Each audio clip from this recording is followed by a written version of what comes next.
G'day, and welcome to From Pay to Wealth for Tradies. Every episode we talk money, wealth, and how to make your income work harder for you. It's all educational, not financial advice. So let's get stuck in. Welcome to the podcast, Pay to Wealth for Tradies. You've just brought a newborn baby home, then you find out the building next door is being demolished and your house isn't safe to raise a child in. What do you do with that stress in the next 10 seconds? By the end of this episode, you'll understand why the oldest stress tool in human history, a single slow breath, still outperforms almost everything modern advice tries to sell you.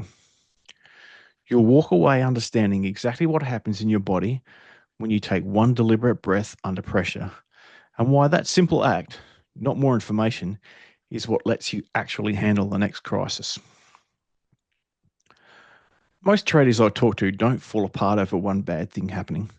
It's when three things go wrong in the same hour. The ute won't start, the bank calls, and the site manager's on your back. That's something you just want to shut down or lash out. Today's guest has a genuinely wild story about exactly that kind of moment, and what got him through it wasn't more information. It was something humans have been doing for thousands of years, for free, that most of us have completely forgotten how to use properly. My guest today, Ed Howard, has spent over 20 years inside investment banks and regulators across London, Tokyo, Singapore. High stakes, high pressure environments. These days, he coaches CEOs and senior leaders through a framework he's built called One Breath Leadership. I listened to Ed's book, and the story that really got me was a personal one about bringing his newborn baby home, only to find out the house he was in wasn't safe to live in. Please welcome Ed Howard. Now, Ed, you've told the story of bringing your newborn home to a house that you've suddenly had to evacuate.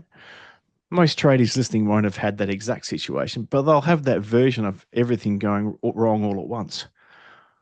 What actually happens in the 10 seconds after it hits?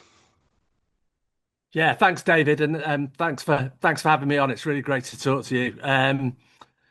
Yeah, there's a few other elements to the story, and obviously the child comes first. But I was also about 10 days away from a book launch that I'd been working on for the best part of 18 months. I'd got a load of money invested in doing that and trying to make it a success. I was trying to build at the last minute an app that I'd been building for ages to go along with the book. And then, quite why I decided to have a baby at that time as well.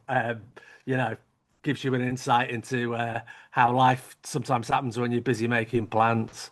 But yeah, the letter through the door that they were going to pull the house down, and then the subsequent meeting where they told us sound and dust, and they had to drill down 30 meters because the land was reclaimed, and there'd been a sinkhole previously. So having a postpartum wife and a baby and a 2.5-year-old and all that going on was not ideal, as we like to say in England. But let's break down what happens in those first 10 seconds. And what happens really is that your body takes over before your brain gets to have a vote.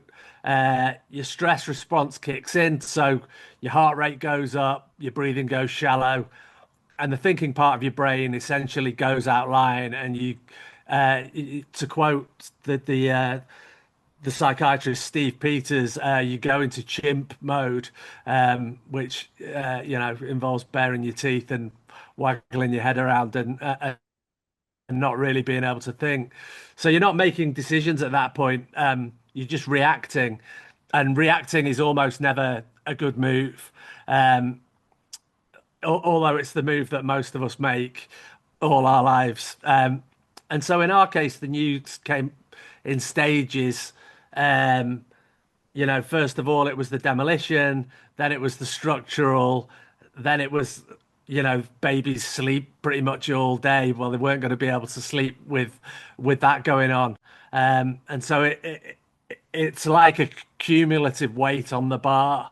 And and really that's what the book is about is that burnout tends not to happen, with one single kind of wave of the hand. It's usually cumulative, and it's been going on for ages.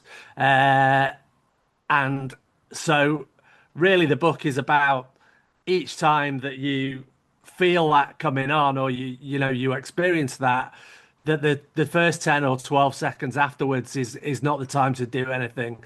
It's a time to breathe, take your take a slow breath before a decision makes gets made, because everything comes after that 10 or 12 seconds will be better if your brain is actually, or your mind is actually switched on when you start.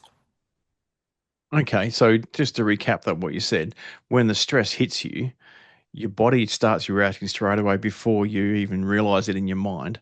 And one of the effects is shallow breathing. And that shallow breathing obviously limits the oxygenation of your blood. And then is that what impairs your brain function? Or is there something else going on as well that really benefits from taking that deep breath? Yeah, so that's one thing. Also, because you'll tend to be breathing from your upper chest. So you're not getting the carbon dioxide out either. So that whole breathing process kind of screws itself up. And what that does is send a signal to your brain that says you're under threat. And that releases cortisol, adrenaline, other stress hormones, and floods it into your system. So yeah, there's the physiological, and then there's the kind of the chemical effects that has on you. Wow, cool. Thanks for that explanation of the physiology. Now, you've said, I think in your book, that this isn't new, that it shows up across ancient customs and religions long before science could explain ever why it worked. What did older cultures understand about breath that we've largely forgotten? Yeah, so I guess when something bad happened in the old days, your body was designed for a different world. So it probably wasn't an email coming in or a letter about, your house being knocked down. Uh, it was probably someone with a club or a spear or a predatory animal. And so flooding your system with adrenaline and cortisol at that moment are great for running away from that.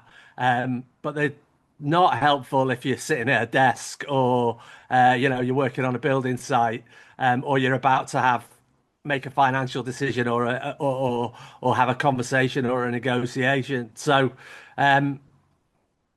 that thinking part of your brain basically in the the cavemen days, you wouldn't want to be thinking in that moment. You'd want to be running, or you'd want to be defending yourself.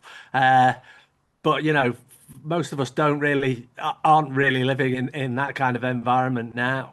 So it's not a character flaw. It's the way that we're wired, and we're built this way. Um, so I can go in a little bit more into what happens, but firstly, the inhale being deeper uh, into your lower belly rather than your chest will not send that signal of panic, of Mm. fight or flight.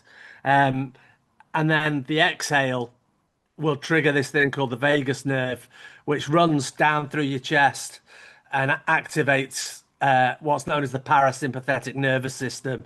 And basically that's the system that tells you everything's all right and keeps you calm. So it's like a brake pedal on your stress response. So your heart rate will drop slightly rather than speed up. Uh, your breathing will slow rather than it becoming short and sharp and up in your chest, and the stress hormones come down as well, and so that gives you that space. Your brain suddenly has space to kind of think rather than react. but you need that gap in between, really, because you're going from one kind of extreme state to a calm state. But it only takes about kind of 6 to 12 seconds. And, I was coming from part of why I've written what I have and kind of train the people that I do in this way is I think meditation or kind of breath work has got this kind of not hang up, but people have this view of it of you need a quiet room and you need a bit of incense and a bell and you need everything to be quiet and you must relax and as anyone that's ever tried it or if you've ever told your wife to calm down in the middle of an argument, it usually has the exact opposite effect. So rather than tell yourself to calm down, you go for the kind of weak spot in your system, which is a deep breath, which happens naturally anyway. You're just doing it a bit more mindfully and a bit more carefully, and so it's a circuit breaker. Um, but the old cultures seem to have known this, you know, long ago. Obviously, people that have read stuff about the samurai or martial artists, they talk about the breath all the time. The yogic tradition in India is really all about using the breath to kind of bring your mind into an attention. And the same with Zen meditation, which is what I became interested in 30 years ago. Is that it's not a relaxation technique. It's a precision tool for kind of staying in the moment when pressure's high. And in that particular case, the pressure is, sitting for long periods and your mind kind of running wild. Um, even in like Christian and Islamic traditions, that kind of breathing pattern is built into the prayers. So there's usually deliberate pauses. There's usually Mm, slowing of breath. The timing of it is built around that kind of 6 in, 6 out amazing. cadence. And then I'm not an expert on this, but from what I know, Aboriginal Australians, Pacific Island cultures, the Greek philosophers, all of them had these kind of breath practices in their important moments. So obviously warriors and stuff, midwives, judges. So Wow. bodybuilders, pretty much all of it had an understanding of this, and we've kind of forgotten it. It's kind of Mm. gone. So my work is kind of to help bring that back in. It's just that I happen to have gone, you know, uh, on a sort of 30-year journey to Japan and so on to get to it. But it's nothing new. It's been around for tens of thousands of years. I love that it's nothing new and it's in a sense being rediscovered, and but you're able to reframe it from the modern age, and that's really good. And there's two powerful things I got out of that you said the benefits are for when we do take the breath. One is the oxygenation, so we're getting the air in and we're getting the carbon dioxide out. But also, you said it activates your vagus nerve, which I forget the exact terminology, but basically it makes you feel soothed or makes you feel better in the moment. Is that right? Am I getting that right? Yeah, but roughly, yeah. I mean, it triggers all sorts of processes, but yeah, that's right. Yeah, yeah. And I do like to relax and meditate, and I like to light a bit of incense as well when Oh I'm doing that.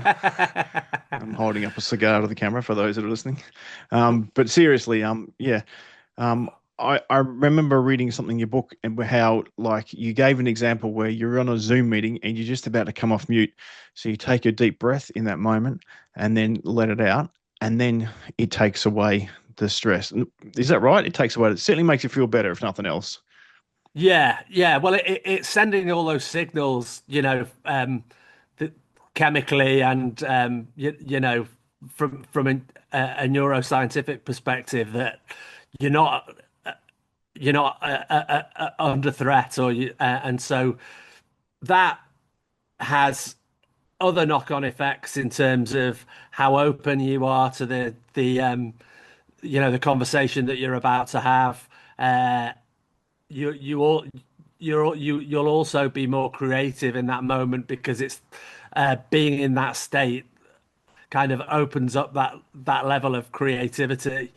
Wow, Um, that's a really good point because we often are so we need to be creative, especially as tradespeople. We're trying to solve problems, we're come up with solutions. We need that creativity. So that's a really good reason as well to be doing that, taking that breath. yeah, yeah. And I was thinking about it because obviously I've never worked in a trade. I have got, my brother's amazing at anything like he can do everything, carpentry, plumbing, the lot. I have basically got balloons for hands, and I would worry about knocking a nail in straight. But he obviously doesn't do it full time as a job, but he's rebuilt his house, and he says it feels like meditation when he goes off and builds a door or builds a window frame because well, one, he's kind of away from his wife and child for a couple of hours, but two, it's kind of quiet. He's completely focused on what he's doing and the job, and then I don't know if he's really focusing on the breath at all, but that kind of attention is really the same thing that you get from meditative practice. And so if you can supercharge it with, your breath as well, uh, it's certainly going to help you in terms of stress, accumulation of stress, and as you say, problem solving situations as well. Mm. When I was listening to your book and trying to reflect on how or if I'd ever done that in my own life, because obviously this has a history that goes way beyond where we are. It's existed in ancient culture. So I thought, have I brought something with me? Has I inherited something? Have I learnt something that perhaps I didn't realize? And when I was thinking back over my time working on the tools and that, um, two instances where I clearly remember taking a breath is one just about before you're about to lift something heavy, but that's more Yeah, about bracing your internals. It's like taking a yeah, breath like you're about to go underwater and then lift. And yeah, another one was sometimes you on the in the trades you have to do something that's physically repetitive and it takes a bit of effort, and you go for a while, then you have a rest, and you go for a while, and it just is. Sometimes it's tedious, and it's like I just don't even want to be here. I just want this to be over with. But in that moment before I'd start again, I'd reset, take a breath, and then I'd carry on. And it still yeah. was a tedious That's job, it. but yeah, amazing. Yeah, yeah, yeah. That's exactly it. That's exactly it. And I think one of the things that they do in monasteries as part of the training is uh, they deliberately give you extremely tedious tasks to do. Um, so you, you, although they wouldn't call them tedious, they say that they're a kind of attention training and so on. And to give you an idea, I remember being told that we were weeding this Zen rock garden at a temple in just outside Yokohama, and the what we were weeding were these tiny little, if you imagine like a cress, like a cress leaf, a tiny little leaf that were popping out all over, and we were Alfalfa, also known as alfalfa. maybe, yeah, yeah, really small leaves. I sound like a hippie now. They're actually quite beautiful when you're looking at them closely for 2.5 hours. Before you pluck it out But and crush it. yeah, yeah. So, and we were plucking it out basically with tweezers. So Oh, I'm sure there was a faster way to do it. Um, but by with doing that, and I can remember the first half an hour thinking, God, this isn't the best way to do this, and your mind starts to race with all these other alternatives, and then you realize there's no escape, and so you just get right into it. And it was like early evening, and the sun was coming down, and I just remember thinking, this is really beautiful, Wow. and um, and I couldn't really there's probably no other way that I would have thought that in that moment had I not been doing that practice. So, um, yeah, I'm not saying there's beauty in putting a stud wall up, but there might be, if you really get into it, you might see something or feel something that you weren't expecting. Yeah. Okay. So I gave an example where I've naturally or managed to sort of do it kind of by accident, but not realize I was doing it. But Yeah. picture a tradie who's just been told his ute needs a new engine. The bank's declined his loan top up and he's back on site in 10 minutes. What does that one breath actually look like for him right there in the car park or anyone else in a similar situation? Yeah. So it doesn't remove the stress, and I think it's important um, to kind of emphasize that. I think a lot of people think meditation or breath work is about removing your stress, but it isn't that at all. It's still happen it's still happening. In your example, you've still got to be back in 10 minutes. Your engine's still gone, and the bank's still on your case. And none of that changes when you take a breath. But the but what you do next and how you kind of approach it um, will change. So the external world, the logistics are still a nightmare, but your way of actually meeting them is different. And so in my case with the demolition, it was after the kind of panic had subsided. Um, your stress and your stress responses started to die down. Although, sometimes it can just keep going and whip up and whip up.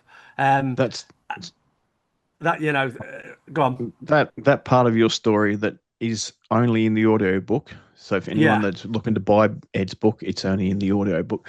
That really stuck out to me as like this is a fantastic example of how this guy has spent the whole book telling me how to do this thing.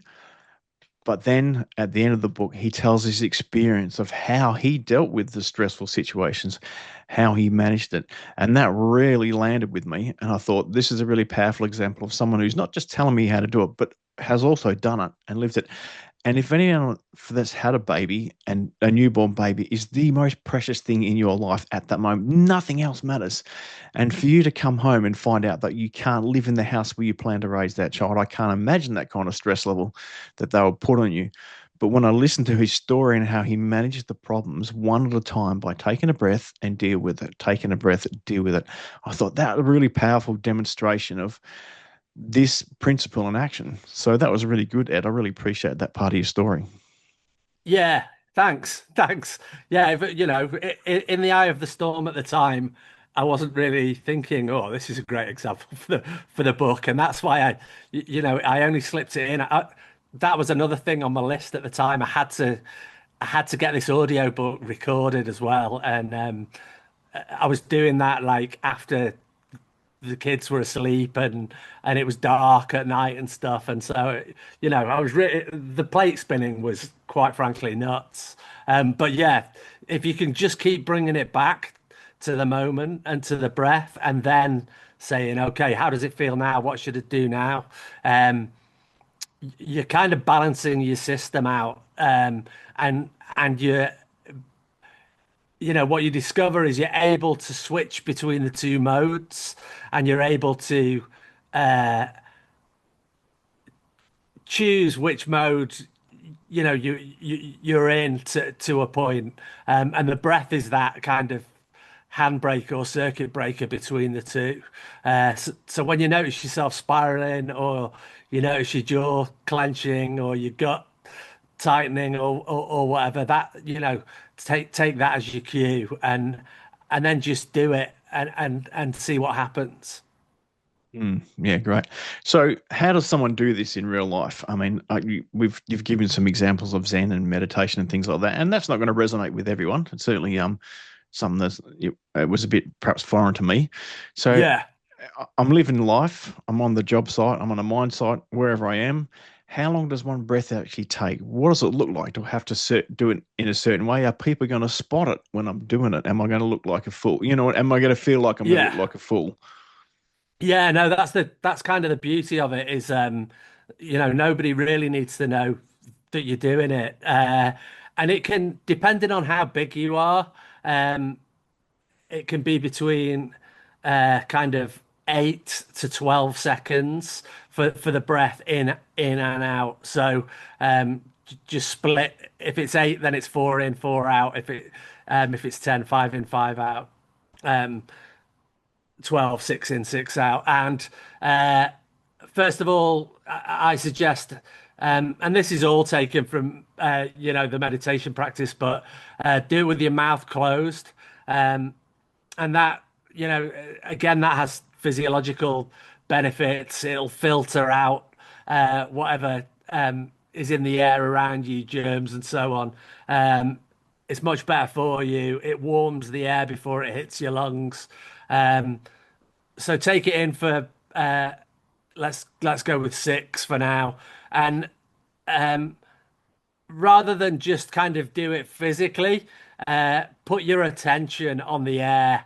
So some people like to imagine a little cloud of smoke if you like a cigar. You know that'll probably resonate. Or some people imagine kind of golden liquid or something, or just the air itself, and then follow it as you're breathing in for six. And instead of following it just down to the chest, keep going all the way down to about two fingers below your belly button.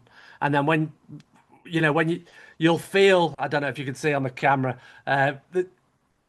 your diaphragm, which is that wall of muscle that kind of separates your chest and your belly, um, you'll you'll feel that drop down. So it's allowing your lungs the space to expand, and it's kind of pushing, your lower belly downwards. Um, you know, you can do it standing up. You can do it lying down. You can do it on a ladder. Not sure if that's good advice, but you can do it on a ladder. You can do it sitting in your car, getting into the lift. You can do it with a wheelbarrow. You can pretty much do it anywhere, and so it's not. Meditation tends to have these kind of strict rules about how straight your back's got to be and what position your legs are in, and so on.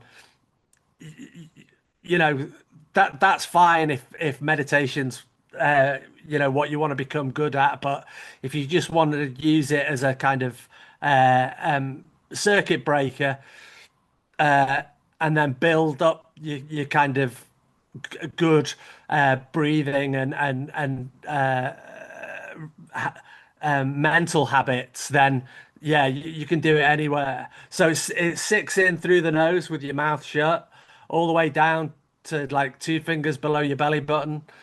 Follow it with your mind all the way down.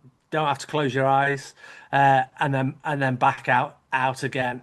And I think most people will notice even the first time they do it that something feels a little bit clearer, or the stress that they were feeling, depending on the level of it, subsides just a little bit. And so, what I encourage when I'm working with business leaders and so on is if you can get three of those in, as the lift is going up to your floor, or while you're in Yeah, the back right. of a cab, then do it. Or if you're walking between meetings, you can kind of time it as you step. But nobody needs to know that you're doing it, because your eyes are open. You're just in kind of whatever natural position you're doing, and and so it doesn't have that kind of all those requirements that a regular meditation practice has. And then the more you're able to do it or stack it during the day, then you'll start to notice even bigger changes in terms of how relaxed you feel, how well you sleep, how open you feel, uh, how present you are when you're talking to your workmates or your kids or your boss Yeah, or right. whoever. Yeah. So it's all about, building it up then, like compounding the interest. But yeah, the one breath itself is super simple. I love the way you gave us some really good examples there of just how simple it can be in terms of where you do it. You can do it standing, you can do it sitting, in the lift, in the car. It's just so practical. And the other thing that I think is really important, the point you made, is when you're doing the breath, you're not just breathing, you're actually using your mind and you're focusing and you're concentrating on the breath, right? And by whatever method helps you do that, whether you imagine smoke or golden light, it doesn't matter how you do it, but the point is you're concentrating on the breath that's coming in, on the air that's coming in. So that takes it takes effort, physical effort of the breathing and the mental effort of the concentration. And I think that's where the power comes from, because we can do so much when we choose to concentrate, right? Yeah, yeah, that's right. And you don't have to be like straining to put your attention on your breath either. Just kind of do it lightly. You do it gently. But what that part does is it gives your mind something to point at that's not the bank, Yeah, okay. your foreman. It's just bringing everything back into the moment, and that's why it has that's why it has that calming effect, or it can have that calming effect. Yeah, yeah, So yeah, great. that's basically uh, meditation 101 for pretty much every tradition from whatever country. But you don't have to be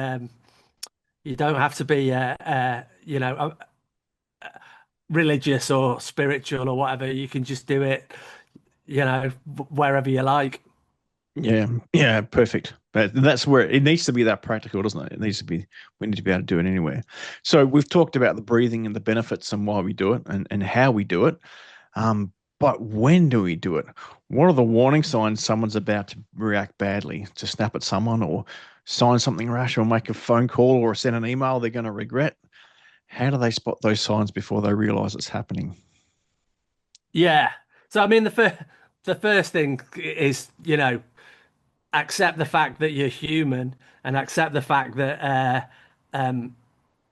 every situation and every scenario is different, and so um, and I think life or the universe tends to find new ways to test you. So Yeah. Yep. take the blame out, or the kind of self criticism out of it, and just do your best. I think that's and if you do kind of lose it once or twice, you can reflect on it and think about what the triggers were, and that way you'll be a little bit more prepared next time. And it you know if it's hardwired into you, it might take a little while to kind of shake that loose, but it will happen. But the warning signs really, before you snap or say something, rash, or send that WhatsApp that, you're like, oh no, I wish I'd not done that. The body tends to give you the signal before the behavior arrives. So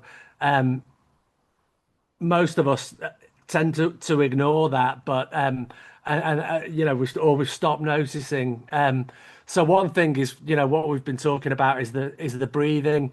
If you notice, you kind of short and fast and up in your chest. That's one sign that you could be about to boil. The other one is physical tension, I tend to get it in my gut, like I feel, uh, Mm, you yeah. know, the rage there first, Mm. but your shoulders go up, your jaw tightens, um, your chest tightens. You might feel, you might feel yourself clenching your fists. So that, these are just all things to kind of notice or be aware of. Um, and the reason often that we're not aware of them is that it is again that kind of fear response that sends us narrow in terms Right. of you know what the situation that we find ourselves in. Um, so really, the the method or the techniques about removing that tunnel vision and being a step ahead because your brain will try and go into that threat mode, and your patience will go, and you'll stop hearing what the other person's saying. You're just thinking about, what you're going to say back. So it's really just about awareness of that as it arises. Mm. Um, and you'll also have this feeling of urgency of I need to say something right now or I need to do something Yeah, right right. now, and even though there's no deadline, do you know what I mean? If you're having an argument with someone, nobody's telling you that it's got to be fast and furious, Yep. or a disagreement. That's completely within your control or agency, and so um, if you are able to slow down in the moment and so on, it's going to put you in a much better position for kind of removing the tension or even kind of redirecting whatever it is that you're feeling. Um, Yeah. so So there's I a think go on. there's a powerful message there in first of all, know yourself. Look for those signs of tension. You mentioned the tension feeling in your gut. That rings a bell with me. I certainly feel that. And the other one was the urgency to act. I've never thought of that before, but that's really important to understand as well. So if you feel the urgency, which I'm guessing is to react, then that's when you go, whoa, that's something starting to kick in there. Does that sound right? Yeah, yeah, that's right. That's Yeah, right. So great. that feeling's your warning, your early warning. And Yeah, at first the gap between the warning and your reaction will tend to be very short. Um, but with a bit of practice, you'll start to notice that you're much more level, um, and so that gap kind of opens up in between, yeah. and that yeah. Yeah. So in my mind now, I'm thinking there's two situations. One where you start, let's say you're going to do some public speaking in a meeting. You know that's coming up. You know when that's going to start. You can do that in time before you start reacting. But when things life hits you full on the face and you don't get time to choose when that happens, that's when you react, and that's when you got to spot those moments and think, take a breath, Yeah. and then go. Yeah. Yeah. So, Yeah, and it doesn't even need to be that deliberate, it's just a regular breath. But the sure. difference is you're doing it deeper and you're putting your attention somewhere else just for that short space of time. That's great. That's a really practical step. Now, if someone want to start building this habit today, where should they start? I think we've kind of covered that just then, but I think, the first part is recognizing those symbols, those signs of when something's going to happen. Is there anything else that we should do if we want to start acting on this habit today? Yeah, I mean, you don't have to wait until you're stressed or anxious about something or Okay. something's battered you. You can just start doing it. Purely to experiment with it to start with, and so just build a couple into your daily routine. When you first get into the car and unlock the Okay. car, Okay. take one then, So and practice before the moment arrives. Yeah. yeah, yeah, and that's going to reduce all those kind of stress triggers and so on anyway. And although the science isn't there yet that it has a kind of long term effect, certainly, my experience and experience with clients is that uh, they start to notice a difference. So yeah, do it in the non-high pressure moments first, or if you've got a boring task, um, do it with the breath instead of sitting there stewing about the boring task. Yeah. So it's just like a little exercise that you can do with yourself. That's a really practical tip. You practice well before you ever need it. And then hopefully, when the time comes when you do really need it, you've got that habit. You can go to it easier than if you hadn't been practicing. It's the same as any other skill. The more you do it, Yeah, the more you practice, the better you get at it. yeah. Now, now, you went through all of this with a newborn in the house. A lot of tradies are dads listening and trying to keep it together in front of their own kids when everything's going wrong. What do kids actually pick up watching a parent handle stress badly or handle it well? Yeah, I mean, I have thought about writing another book purely for parents because, as I mentioned, mine are like 6 months and 2.5, and so um, I have tested this in the field as well. Um, I mean, kids pick it a lot up in terms of the atmosphere. They're sensitive to kind of the emotional temperature. They can feel they feel tension. Um, they probably notice when the parent goes quiet or explodes, and that they feel stress in the house. And I think most of us will have experienced that in our own childhoods. Well, Yeah. obviously everyone's mum and dad are different, but Mm. most of them, most people will have had some of that. Um, so I guess the two things that if you are able to practice this and uh, and it makes an effect, it has a positive effect, is that kids will realize that hard things can be handled uh, rather than hard things cause chaos. And so those two things will produce different adults. One will be the boy or girl that spirals, or one or the other one will be um, the one that kind of can take a breath and kind of see how they feel about it and feel into a problem and feel confident that they can solve it. So none of that requires kind of a sit down lesson. It's through behavior.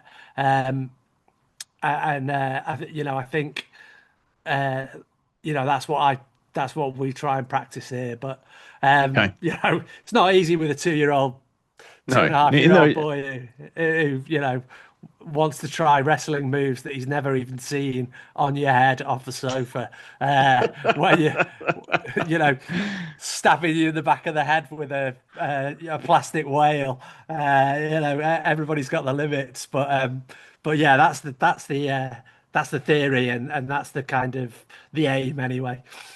Just curious, have you ever demonstrated that with your child when they're having like a tantrum or a trauma or something? Have you ever said, okay, let's take a breath and, really demonstrate that? Is it something you've tried? Mine are still a bit young for Okay. that. Yeah, the 2.5-year-old probably not. It usually involves some kind of um, cuddle, and uh, I will do the breath. So Oh, I okay. hadn't really thought about that until now, but I'm sure they must be able to sense your breathing slowing down and you being in a relaxed state in the midst of a tantrum or a meltdown or big emotions. So I'm pretty sure it will have a positive effect. But that's kind of um, what I've been doing anyway. I Yeah, need to look great. into this some more, actually. Well, that's good. I mean, being that calm in that moment for the child is very important because they got very little emotional regulation, if any at all. That's So right. being that source of calm for them is extraordinarily comforting for them as well. So I guess that's the perfect opportunity to put it to use and calm the farm, so to speak. What, how to calm the farm? No, that is how you calm the farm by being calm Yeah, yourself, taking the moment to take that breath. You're the calm one. They pick that up from you. They relax. yeah, definitely, definitely. I think um, it's the same as in a high stakes meeting or on a doing a dangerous job on a building site and stuff. You're really you have full responsibility, and it's just really having these kind of tools or techniques to be able to kind of really be in that moment and embody that responsibility, which makes it sound a lot more kind of um, maybe fancy than it is. But really, it's just about trying to breathe well and relax. Yeah. Now, that brings me to our fast fire round. So I've got a few fast fire questions for you. So All right. take a breath Okay. and then we'll get into it. Sure. Okay. So, what's the best piece of advice that you were ever given about handling stress? Yeah. Probably that. Feeling the need to act right now is nearly always the wrong move. Okay. Brilliant. Okay. What's the worst thing most people do in the first 10 seconds of a crisis? Uh, they often make a decision Ooh. um uh or they react kind of Okay. emotionally. Wow. Um, yeah. So, Okay. so yeah. Perfect. Making a decision in that first 10 seconds is the wrong thing. That's the worst thing most people can do. Perfect. All right. Ancient wisdom or modern science? Which explains the breath better? I think ancient wisdom's the what, and modern science is figuring out the why. And I think that probably says something about how humans used to think versus how we tend to think now. Uh, but you need both. Yeah. Um, Good. Bit so of both. yeah, yeah, a bit of both, but Bit the of both. balance is Perfect. good. Yeah. All right. What's one habit every tradie should start this week? Uh, you know, having employed a few tradies over the years, I know that you can't really tell them what to do, but they could try if they wanted to, a deliberate breath before um, they get out of the car to start work, or before they step over the line or through the door to start work every morning. Yeah. Six in and six out, and uh, and and then just keep experimenting with it. Yeah. Great. And one thing you wish you'd known before you got that information that there was going to be demolition next to you bringing home the baby. One thing I wish I'd known, uh,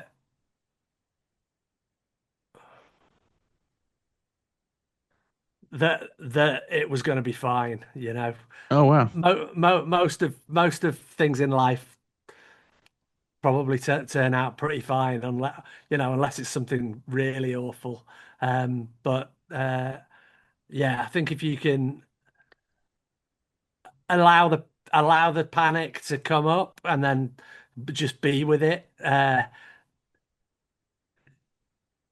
you'll see, that there's a way to handle most things. Wow, that really resonated with me. So, in the moment of stress, take the moment to have the breath, concentrate on your breathing in that moment, and know that it's going to be fine. Yes, it may not be a fantastic situation, but you can deal with it. That's really powerful. That's the power in the breath, right?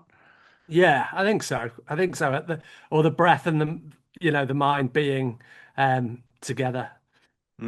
Wow. All right. So, if you could give one piece of advice to every trader today of everything we've discussed today, what's the one thing that you'd like to give to someone they can take away and they can do straight away? Yeah, it sounds borderline cheesy this, but really take it one breath at a time. You won't be able to solve it all at once. That's like um, when you've got too many tabs open on your phone and it freezes and the wheel goes round. That's a nice metaphor for what happens when you're feeling massively overburdened and you're trying to do it all at once. You just get stuck. So step away, do the breath, and say you can even say to yourself, what's the one thing I need to deal with right now, and you'll find most people find that they'll almost hear the answer, Wow. internally. You should do Yep. that first, or Yep. you should do that first, and then you can keep on having that kind of keep on following that process. But that's nearly always the way to do it. That's great. Thank you, Ed. So here's what I want you to take away from today. The breath doesn't make the bad news go away. Ed's house was still unsafe. His family still had to move with a newborn. Your ute may still need a new engine and the bank may still say no. None of that changes. What changes is whether you can handle it like a bloke with a plan or handle it like a bloke in free fall. That's the whole difference. And it starts with something you're already doing every few seconds without even thinking about it. Now, Ed, it's been great having a conversation with you on the podcast today. Now, your book, what's that called? And if I wanted to buy it, where would I go? Sure, yeah, it's called One Breath for Leadership. It's on Amazon.com. There's an ebook, paperback, hardback, and the Audible that you mentioned, the audiobook too. Or you can drop me a line at onebreathleadership.com. There's some more information there too. But yeah, either Great. of And those would be great. okay, so the best way to get in touch with you is through your website, onebreathleadership.com. Yeah, That's great. yeah, All right. that'd be great. Thank you. Thank you. You've been a wonderful guest. And Thank you. Yeah, it's been really fun. I mainly do business and entrepreneur and those kind of podcasts. So this has been really nice to look at it from a different angle. Yeah, I've really enjoyed it. Thanks for having me. You're welcome. Thanks for being on the podcast. That was the podcast from Pay to Wealth for Tradies with David Kennington. More information at tradiesearn.com. That's tradiesearn.com.